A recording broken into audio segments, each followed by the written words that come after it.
So, on my channel, I have been very critical of SWTOR's free-to-play system.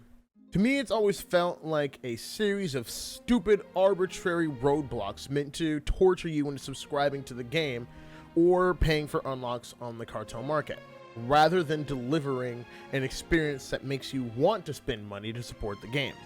But this was from a perspective of someone who's been subbed to the game for 10 years and only ever played when he had a subscription. Mostly because the restrictions that come with being a free-to-play or preferred status player are grating on my sanity. As someone who's played the game for a decade, free-to-play restrictions are just absolutely annoying to me. It's a nightmare. But then one day I posted a Reddit thread that was a critique on Legacy of the Sith, and in it I managed to give in a little bit of a critique on free-to-play when it comes to Star Wars: The Old Republic. And people had some complaints. A lot of people saying things like, how do you expect them to make money? Which is a dumb take. It's a billion-dollar company. And then even the more stupid take of just subscribe, lol, which is the most smooth-brained excuse I've ever heard in my life. I bet they're the kind of people who want an easy mode in Elden Ring. But I have to give them credit because I started thinking to myself, maybe I was coming from this from the wrong perspective. I hadn't experienced free-to-play pretty much ever. Maybe I was missing something. So I decided to put my money where my mouth is. I created a freshly printed free-to-play account to play on, and I vowed that I would never sub and I'd never spend money on the cartel market to never change my status in the game. And I would see what this game had to offer. Eventually down the road, I decided to come up with a few parameters to make this experiment more direct and focused to see exactly what I was getting out of it. So before we get into the meat of this video, I'm going to talk about the parameters I set for myself going into this experiment. Number 1, I will not spend a dime on a subscription or on the cartel market. Number 2, I will complete my chosen origin story. Number 3, I will complete a story mode run of every flashpoint available to a free-to-play player. Number 4, I will complete every heroic quest. Number 5, I will complete every world quest. Number 6, I will complete all of the space missions. Bonus, actually do PvP and try not to get cancer. So this will cover my experience playing through Tython, the SLS Flashpoint, and Coruscant, as well as the heroics and all of the world quests. Just to be clear, this isn't going to be a beat by beat because then this video would be an hour long. I'm only going to be covering the moments that stood out to me.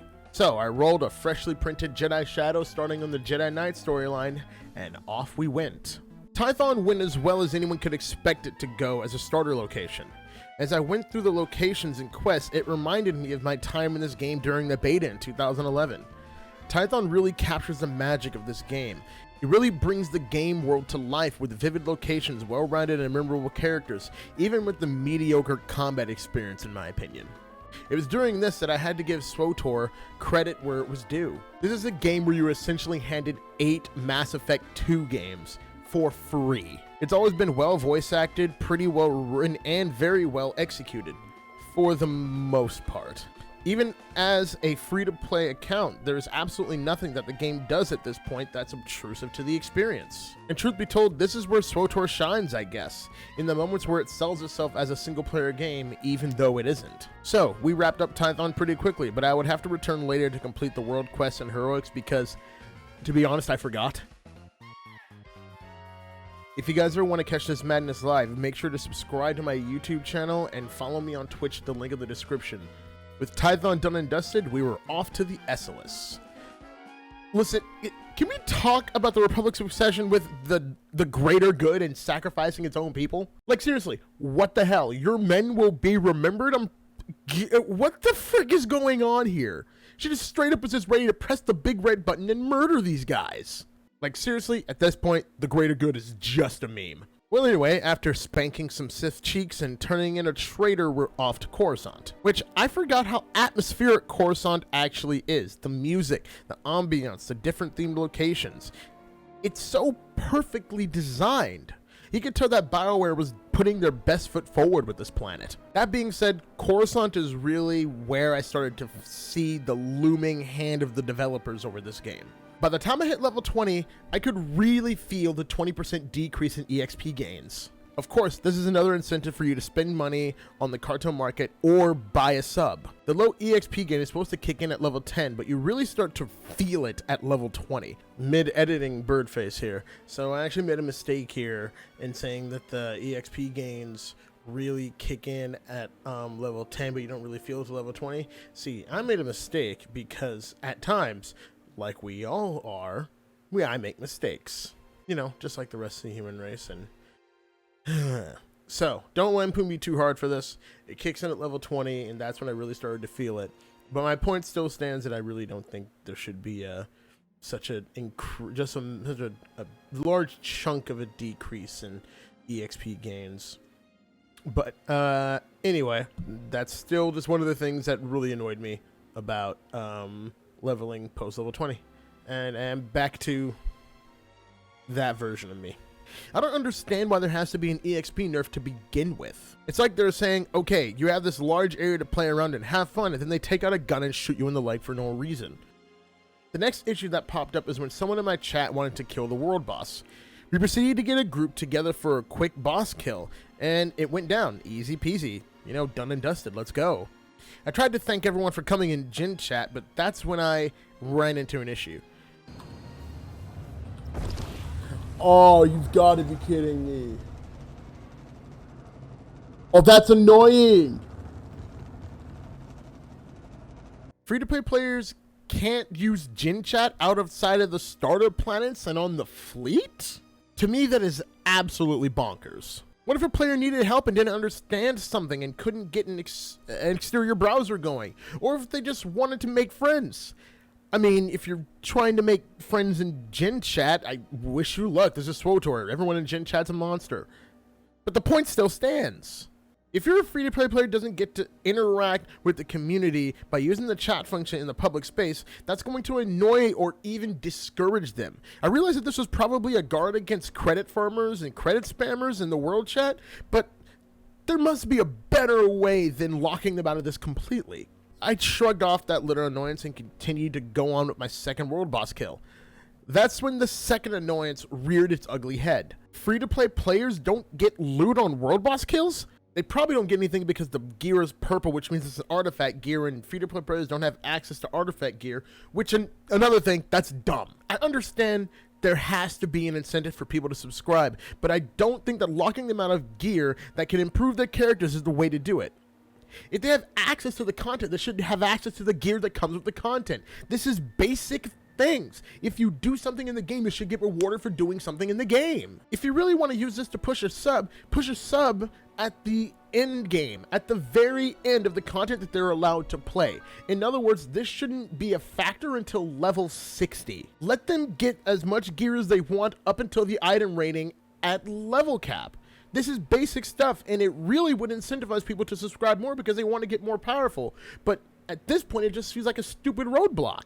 Locking them out of gear and then straight up neglecting to give them gear, especially for something like a world boss kill, that deserves to be rewarded. That's an undertaking. Reward people for doing stuff in your game.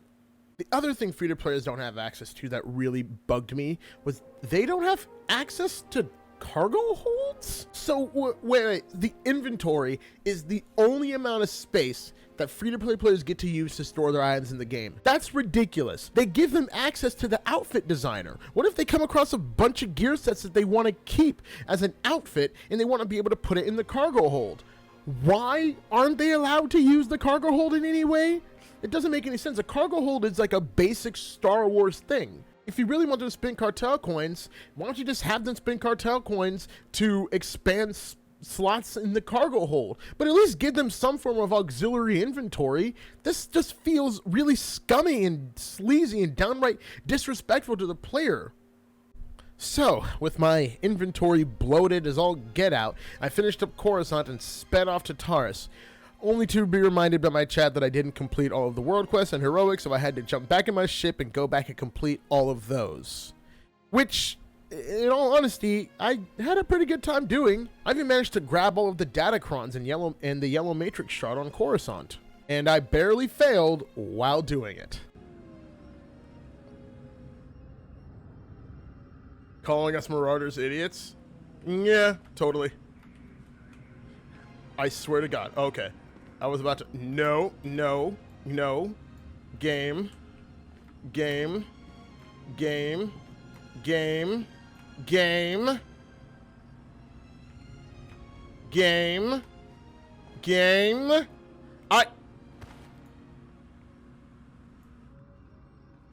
It's fine.